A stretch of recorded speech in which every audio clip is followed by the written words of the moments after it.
గుడివాడ అమర్నాథ్ మాట్లాడుతూ విజన్ అనేది 5 సంవత్సరాలకు మాత్రమే ఉండాలి, 20 సంవత్సరాలకు 30 సంవత్సరాలకి ఎప్పుడు ఆలోచించకూడదు. ఎందుకంటే మీకు ప్రజలు అధికారం ఇచ్చింది 5 సంవత్సరాలకు మాత్రమే ఇచ్చారు. 5 సంవత్సరాలు మీరు ఏం చేస్తారనేది ప్రజలకు చూపించాలి.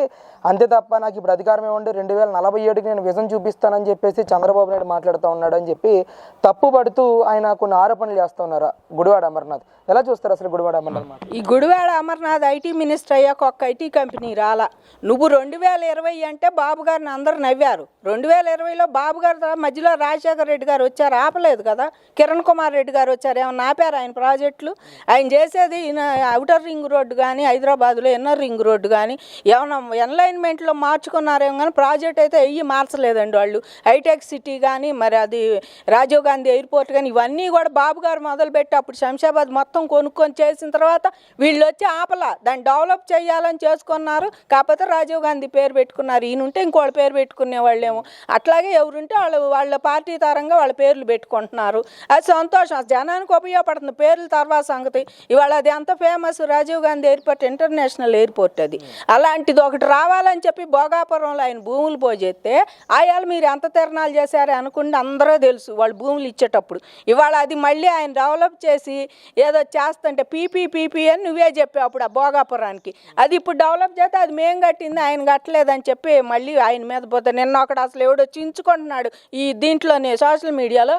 ఫ్లైఓవర్ కట్టింది ఆయనేనంట, ఇంక భోగాపురంలో ఎయిర్పోర్ట్ ఆయనే కట్టా అంట, సచివాలయాలు ఆయనే కట్ట. మరి ఇవన్నీ రాజ్యాంగంలో ఉండయ్యా? ఇవన్నీ రాజ్యాంగంలో జగన్మోహన్ రెడ్డి మరి ఇన్ని కట్టినాడు. రాజధాని అంత తెలియదు, ఆంధ్రప్రదేశ్కో రాజధాని కావాలి, అది ఫిక్స్ అయిపోయింది. ఫ్లైఓవర్ ఆపపోయాడు, అది కట్టేది ఆయన వచ్చిన తర్వాత అయిపోయింది అంతే. అది ఆపపోయాడు, ఫ్లైఓవర్ కట్ట పడైపోయాడు. అది పడేస్తే బాగుండేది కదా. మోడీ అంత దమ్ము లేదు పడేసే దమ్ము నీకు. సెంట్రల్ నుంచి వచ్చిన ఏ ప్రాజెక్టునైనా నువ్వు ఆమోదించావు, ఎందుకంటే నిన్ను సెంట్రల్లో నీకు ఎట్టుంది అందరికీ తెలిసి. ఇవాళ సెంట్రల్లో హోమ్ మినిస్టర్ మేము ఇది ఓపెన్ సీక్రెట్, వాళ్ళు బాగుంటాను నువ్వు ఇంకెట్ట తిరిగి పొద్దుగూలు ప్రెస్ మీట్లు పెడుతున్నావు. అదొకటి గమనించుకో. రాజ్యాంగంలో రాజధాని లేదు అసలు లేదు అంటే రాజ్యాంగంలో మరి సిబిఐ కానీ ఈడీ కానీ సచివాలయాలు పెట్టుకోమని కానీ వాలంటీర్లు పెట్టమని ఇవన్నీ ఉండయ్యా? ఇవన్నీ ఉండయ్యా? మావీ గన్లు పెట్టమని ఇవన్నీ ఉండయ్యా? మరి రాజ్యాంగంలో అది ఉందా మావీ గన్ పెట్టమని? ఇది లేదు, రాజధాని లేదు, మావీ గన్ ఉందా మరి రాజ్యాంగంలో? ఇట్లాంటివన్నీ జనాన్ని అయోమయంలో పడేసే పనులు చేసి ఎంతసేపటికి చంద్రబాబు అవినీతి సొమ్ము తింటున్నాడని చెప్పేసి ఆయన మీద బురద చల్లుతున్నారండి వీళ్ళు. అమరావతిలో చంద్రబాబు నాయుడు కడుతున్న ఇంటి మీద కూడా పేరు నాని నేను ప్రెస్ మీట్లో మాట్లాడుతూ ఉన్నారు. దాదాపు 25,000 గజాలు 18 కోట్ల రూపాయలతో ఆయన కొన్నాడు. ఒక్కడే ఉంటాడు కదా చంద్రబాబు నాయుడు, అంత ఇల్లు అవసరమా అని చెప్పేసి పేరు నాని మాట్లాడుతూ ఉన్నారు. మీకు 25 ఎకరాలు ఇల్లు అవసరమే హెలంకలో? రాష్ట్రంలో ఇలా 25 ఎకరాలు ఇల్లు అవసరం అంటే అది ఆంధ్రాలో లేదు కాబట్టి నువ్వు ఆ మాటలు మాట్లాడుతున్నావు. కానీ నువ్వు రాష్ట్రంలో నువ్వు ఎట్ట కొనుక్కొని ఉంటున్నాడు మీ నాయకుడు? నువ్వు ఎట్లా ఉంటున్నాడు? పైపెచ్చు పక్కన ఇవాళ చంద్రబాబు గారి ఇంటికాడ మీరు చూడండి, పక్కనే వాళ్ళకు ఎస్కార్ట్ వాళ్ళకు ఉండాలి కదా ఇల్లు, సెక్యూరిటీ వాళ్ళకి ఉండాలి. ఇవన్నీ కూడా వేసి వాళ్ళు అన్నీ చేసుకోవడానికి అన్నీ వాళ్ళకి కావాలండి. ఇల్లు ముఖ్యమంత్రి అన్నాక ఆ మాత్రం ఉండాలి వాళ్ళకి. అంతకుముందు ముఖ్యమంత్రిగా ఇప్పుడు ఆయన కొత్తగా ఇక్కడ అంతా రాష్ట్రం అంతా ఆయన ఎటు డెవలప్ చేస్తా ముఖ్యమంత్రి గారి ఇల్లు కూడా ఆ రేంజ్లోనే కట్టుకున్నాడు. ఆయన సొంత ఇల్లు నాకు ఉండాలి, నేను ఉండన్నాళ్ళు ఉండాలని చెప్పేసి.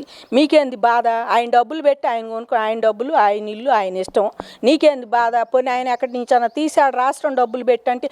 మరి రాష్ట్రం డబ్బులు పెట్టి ఫినిషింగ్ అంతా పూర్తి చేసుకొని 2 ఎకరాల్లో నువ్వే కట్టుకున్నావు, ఏ పదవి లేకుండానే కట్టుకొచ్చాడు జగన్మోహన్ రెడ్డి. మరి ఒక ముఖ్యమంత్రి కట్టుకుని 14 ఏళ్ళు ముఖ్యమంత్రిగా ఉండి 40 ఏళ్ళు రాజకీయాల్లో ఉండి ఒక వ్యక్తి ఇల్లు కనుక్కున్నా అంటే మీరు అసలు ఇంత పాటనాడుతున్నారు.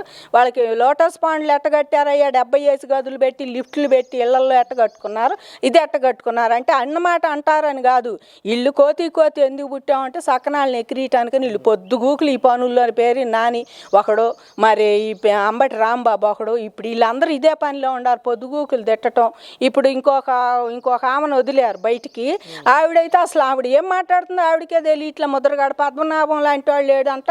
మరి లేడన్నప్పుడు నువ్వు కాలం నుంచి ఆయన వెనక తిరగాల్సింది కదా. ఇటు ఎందుకు వచ్చావు? వాళ్ళు మాకు బాధ అనిపిస్తుంది. ఎందుకంటే మా చేతులతో వాళ్ళకి వడ్డిచ్చి పెట్టి వాళ్ళు అమరావతి కోసం మాట్లాడుతున్నారని వాళ్ళని దేవుళ్ళలా చూసామండి మేము వస్తే. నిజంగా ఇవాళ వాళ్ళు బయటికి వెళ్ళి అమరావతి మీద విషం జిమ్మి అమరావతిని కాదని జగన్మోహన్ రెడ్డి గారి మాటలు సపోర్ట్ చేస్తుంటే మాకు బాధ అనిపిస్తుంది. జడా శ్రావణ్ గారు ఒకడు, ఇంకా వాళ్ళు మమ్మల్ని కూడా తిట్టాడు. ఆయన వీళ్ళందరూ పేకు రైతులను నన్ను కూడా తిట్టాడు. ఫోటోలు చూపిస్తా గోయిందమ్మని ఇలా పేకు రైతులు అంటే అసలు వాళ్ళు ఏ స్థాయిలో ఉండారో చూడండి, మమ్మల్ని పేకు రైతులు అంటున్నాడు.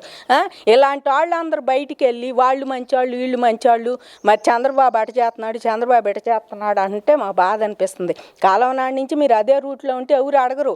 అప్పుడు మాట్లాడలేదు, ఇప్పుడు ఎందుకు తిడుతున్నారంటే అప్పుడు ఎందుకు మాట్లాడతారు? అప్పుడు ఎందుకు మాట్లాడు? నువ్వు న్యాయం తరపున నిలబడ్డావు. ఇప్పుడు 29,000 మంది రైతుల తరపున నువ్వు ఆ రోజు నిలబడ్డావని మీరందరూ చాలా మంచివాళ్ళు అని చెప్పి మేము సపోర్ట్ చేసాం మీకు.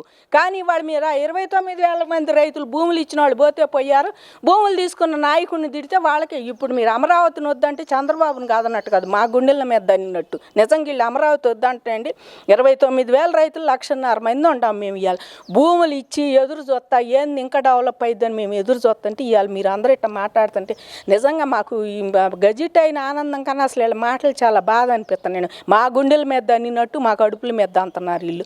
అంతేగాని వీళ్ళ కడుపులు గాలి కాదండి, వీళ్ళకి ఎటంటే అటు దూకుతారు. మేము కడుపులు గాలి రోడ్డు ఎక్కాము, మా పొలాలు పోతున్నాయని ఆవేదంతో మేమేమి అయిపోవాలి, మా బతుకు తెరివేంది, పిల్లలకి ఇవ్వాల్సింది ఇస్తే అయిపోయిందని మేము రోడ్లు ఎక్కితే మీరేం తింద అరక్క మీరు పేటీఎం బ్యాచ్ లాగా తయారయ్యి మళ్ళీ అమరావతి మీద విషం జిమ్మి చంద్రబాబుని తిట్టడం మాట్లాడితే ఇవాళ జగన్మోహన్ రెడ్డి చేసేది కూడా అదే అండి. జగన్మోహన్ రెడ్డి గారు చంద్రబాబుని తిట్టడం కాదు, మీరు పదే అమరావతి రైతులు గుండెల మీద కొడుతున్నారు, కడుపుల మీద కొడుతున్నారు. ఇది జగన్మోహన్ రెడ్డి చేసే పని, ఇది తథ్యం, నిజంగా ఇది సత్యం అండి. మా కడుపుల మీద మా గుండెల మీద అంటున్నారు. ఎందుకంటే వీళ్ళు పద్దాక అమరావతి లేదన్నప్పుడల్లా మేమంటే ఏదో మీడియాలో చూస్తా కొంచెం ఎవరైనా చూస్తే వింటా, సోషల్ మీడియాలో మాకు కొంచెం గట్టి గుండెలు కాబట్టి ఉంటున్నాం. కానీ కొంతమంది ఏందమ్మా ఇంకెట్ట మాట్లాడుతున్నాడు, మళ్ళీ వస్తే ఉండదా అని ఏడ్చేవాళ్ళు కూడా ఉండారండి. ఇప్పుడు కూడా పాపం పిచ్చి రైతులు ఏడుతున్నారు. ఇంకా కొంతమంది కూడా తెలిసొస్తే అమ్మ మీరు మాట్లాడతారు మీకు తెలుసా అని. కాబట్టి జగన్మోహన్ రెడ్డి గారిని వాళ్ళ తెలుగుదేశం కార్యకర్తలు కూడా ఒకటేనండి, మీరందరూ కూడా ఇంట్లో కూర్చొని అంటే మళ్ళీ మేము అన్యాయం అయిపోయాను కాదు, ఈసారికి మళ్ళీ బాబు గారిని ఖచ్చితంగా గెలిపియాల్సిందే, వాడిని మూలను కూర్చోబెట్టాలి జగన్మోహన్ రెడ్డి అనుకొని. కూర్చోపెడితేనే రాష్ట్రం ముందుకు పోద్ది.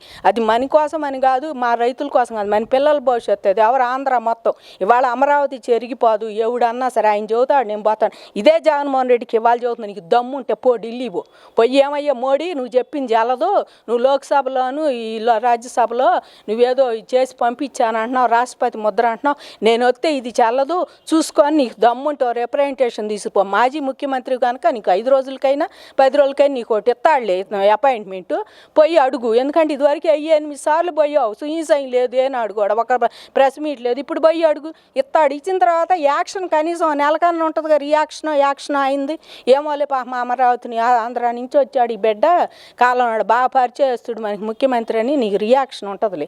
ఆ రియాక్షన్ చూశాక అప్పుడు ప్రెస్ మీట్ పెట్టి మావి కానీ చదువుతావో విశాఖపట్నం చదువుతావు అప్పుడు చెప్పు. అంతేగాని రైతుల్ని అమరావతిలో పెట్టుబడిదారుల్ని లేకపోతే పిచ్చి రైతులు ఇట్లా బాధలు పడే వాళ్ళని ఇంకా బాధలు పెట్టి 270 మంది నీ ప్రభుత్వంలో చచ్చిపోయారు, ఇంకా చంపాలని చూడొద్దు నువ్వు. ఎప్పటికైనా ఇలాంటి పిచ్చివాగుడు మానేసే, నమ్మేవాడు ఎవడు లేడు. ఇవాళ ఒకటే చూస్తున్నాం, మనం అన్యాయం అయిపోతున్నాం అని తెలుగుదేశం కార్యకర్తలు ఎవరి కాళ్ళు ఇళ్లలో కూర్చుంటే కాదండి. ఇవాళ అన్యాయం అయిపోయినా చంద్రబాబు గారి కోసమైనా రాష్ట్రం కోసమైనా ఎవరి కాళ్ళు మళ్ళీ బాబు గారు రావాలి. జగన్ వస్తే శుభ్రంగా ఈసారి నమిలి మింగి దీన్ని అమ్ముతాడు కూడా, ఏ ట్రంపులు అంటాడుకు అమ్ముతాడు కూడా పిలిచి రాయబారాలు చేసి. కాబట్టి దీన్ని మీరు ఒక్కొక్కళ్ళు ఆలోచించుకొని మన రాష్ట్రం కోసం మన పిల్లల భవిష్యత్తు కోసం బాబు గారిని గెలిపించాలని నిజంగా చేతులు జోడించి అందరూ ప్రార్థిస్తున్నామండి. జై అమరావతి, జై ఆంధ్రప్రదేశ్.